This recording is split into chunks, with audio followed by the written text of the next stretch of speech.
Reka mbasuhuze kandi nongere mbashimire inshuti bakunzi bacu aho muherereye hose, twizere ko mumerewe neza, twizere ko ubuzima bwanyu bukomeje kugenda bumera neza, ariko kandi ku rundi ruhande nabo biba bitagenze neza ni ukwihangana. Turababwira yuko mu karere ka Huye ni mu ntara y'Amajyepfo hasanzwe umuntu muri Mwogo yapfuye nyuma y'iminsi 3 yaraburiwe irengero. Ni inkuru ibabaje kandi iteye agahinda, turaza kuyibagezaho ku buryo burambuye. Hanyuma mu karere ka Musanze ushinzwe umutekano yakubiswe kugeza yitabye Imana. Ni igikorwa cy'ubugome rwose gukubita umuntu kugeza yitabye Imana. Hanyuma turaza gusoza tubabwira ko muri Centrafrica ingabo z'u Rwanda zihaherereye mu bikorwa by'ubutumwa bwo kugarura amahoro, zifatanyije n'abaturage mu muganda udasanzwe. Ni umuganda wakoze ibikorwa bitandukanye, harimo ibikorwa by'isuku n'ibindi. Iyi nkuru hamwe n'izi zose turaje mu kanya tuzirambure. Reka ariko gato mbere yo kuzinjiramo ku buryo burambuye, tubanze dufate umwanya tubashimire mwe mubana natwe ku Ibendera TV. Tubashimire cyane mwe muduha ibitekerezo byanyu bitandukanye, ahanini byubaka, ibindi bitanga umusanzu utandukanye. Hanyuma kandi tunabashimire mwe mwakoze subscribe kuri channel yacu, ni iby'agaciro cyane, turabibashimira rwose. Mwumve ko tubibashimiye kandi tunabasabiye umugisha. Imana ibaha umugisha, ariko kandi tunasaba cyangwa se twibutsa abatarakora subscribe kuri channel yacu kuyikora, kugira ngo izi nkuru tubagezaho dukomeze kugenda tuzibagezaho bitabagoye kuzishakisha hirya no hino, kubera ko iyo wakoze subscribe izi nkuru zigenda azibizanira. Hanyuma rero reka namwe mudukurikira muba mwifuza kuba mwatanga umusanzu cyangwa se mwatera inkunga Ibendera TV, nimero irahari, mushobora kutwandikira kuri 0791700822,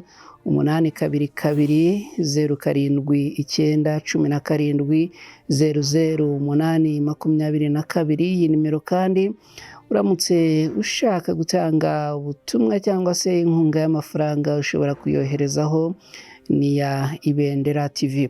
Reka rero tubashimire cyane. Izi nkuru mu kanya gato tuzinjiremo ku buryo burambuye. Nitwa na Christine Ntirushwa, ni ku Ibendera TV, ikaze.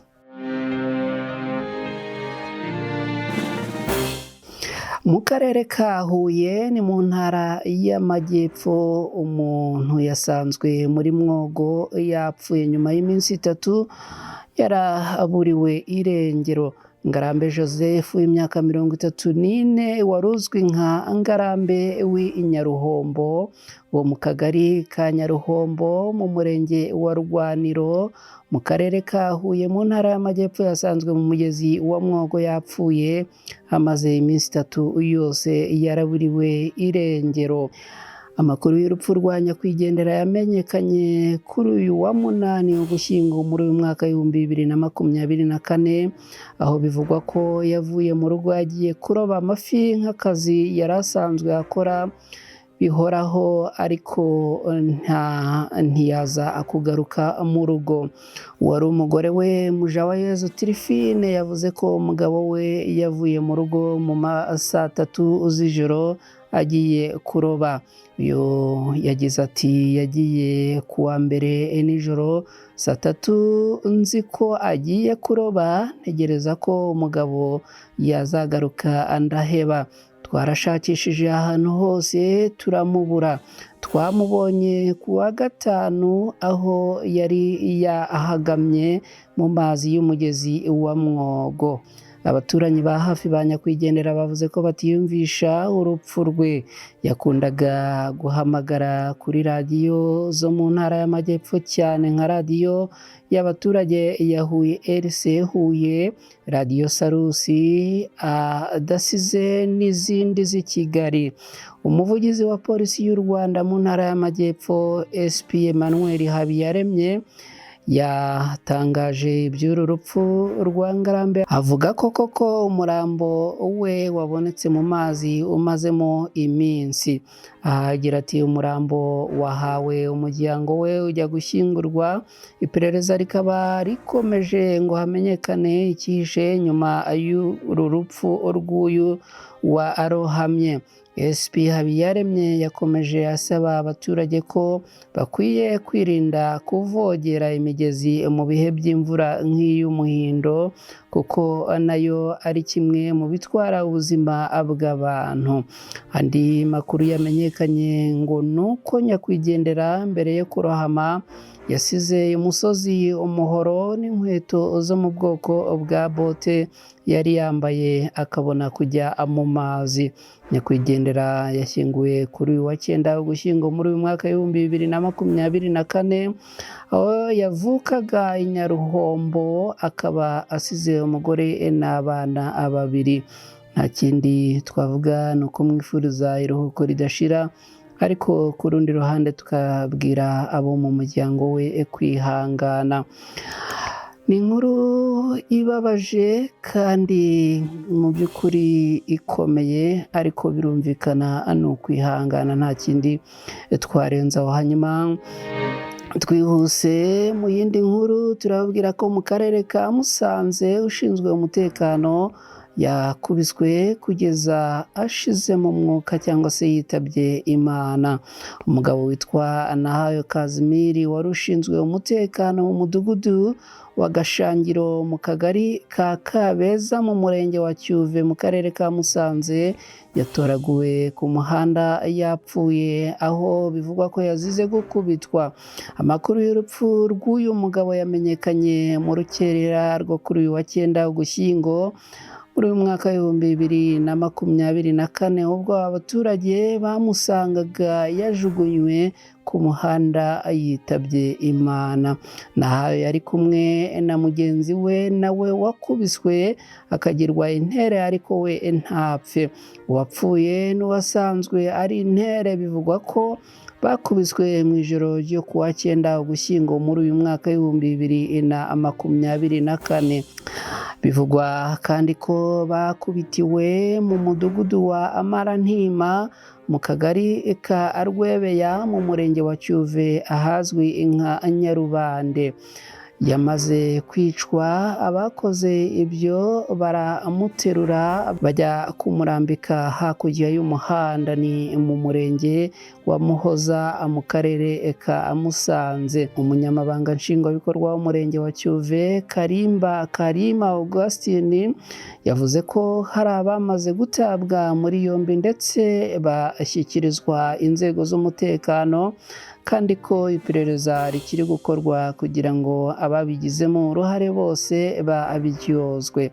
Aha agira ati ntabwo yari mu kazi, hari abakekwa bafashwe bashyikirizwa polisi kandi iperereza riracyakomeje kugira ngo ababigizemo uruhare batahurwe.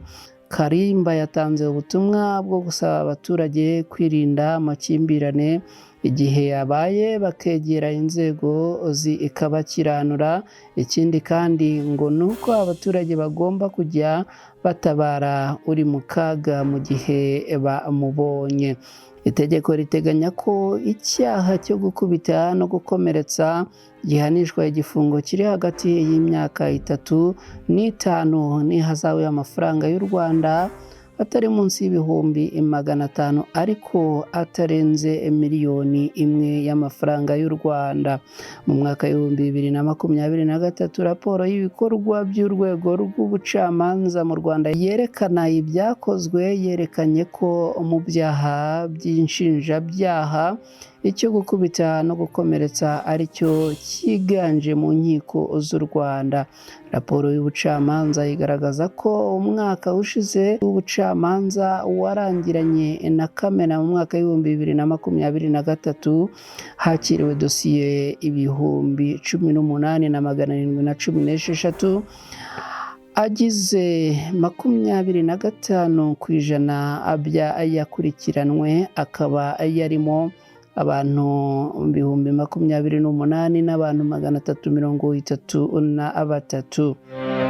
Abakurikiranweho iki cyaha bayobowe n'urubyiruko rungana na 40.1%, abafite imyaka hagati ya 31 na 40 bakaba ari 31.7%, naho abafite imyaka 41 kugeza kuri 50 bakaba ari 16.9%, mu gihe abafite hagati y'imyaka 51 na 60 ari 6.3%. Ni inkuru rero nayo ibabaje y'ubugome. Reka twizere rero ko abangaba bazafatwa bagakurikiranwa kugira ngo baryozwe iki gikorwa cy'ubugome bakoze. Twerekeje imahanga, ni muri Centrafrica, turababwira ko ingabo z'u Rwanda zifatanyije n'abaturage bakoze umuganda urimo ibikorwa by'iterambere. Ingabo z'u Rwanda zibarizwa mu itsinda rya Battle Group ya 6 zikorera mu butumwa bw'umuryango w'abibumbye muri Repubulika ya Centrafrica MINUSCA, zifatanyije n'abaturage ndetse n'abayobozi batandukanye mu gikorwa cy'umuganda.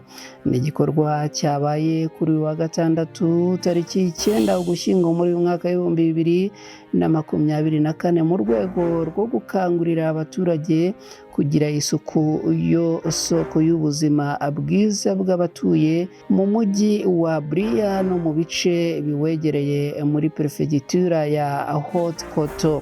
Abitabiriye iki gikorwa barimo Maurice Berekuzu, umuyobozi w'umujyi wa Buea, abakozi ba Aroni bo mu cyicaro gikuru giherereye mu burasirazuba, ingabo z'u Rwanda zishinzwe ibikorwa by'urugamba Battle Group ya 6 ndetse na batayo y'ingabo zo muri Zambia n'abaturage benshi batuye muri uyu mujyi wa Buea. Ingabo z'u Rwanda zishinzwe kubungabunga amahoro muri Centrafrica ziyemeje guteza imbere imibereho myiza y'abaturage bashinzwe kurinda.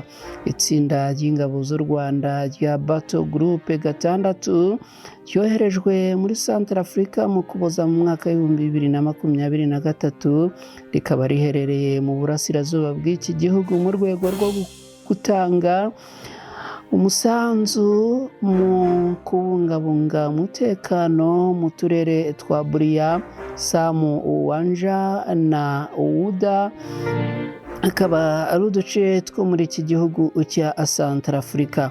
Mu bikorwa bakoze rero harimo ibikorwa by'isuku n'ibikorwa birimo guharura n'ibindi. Ngayo nguko rero, reka tubashimire cyane, tugane ku musozo w'izi nkuru twabateguriye kandi tukaba twanazibagezagaho. Nitwana Christine Rushwa, ni ku Ibendera TV. Tubashimire cyane kandi tubifuriza gukomeza kugubwa neza mugira ubuzima bwiza, nyuma kandi tunabibutsa gukomeza kubana natwe mukora like, share na subscribe, ari nako muduha ibitekerezo byanyu kuko ari ingenzi bikaba n'ingirakamaro kuri twe. Nimugire amahoro n'amahirwe rero, Imana ibarinde.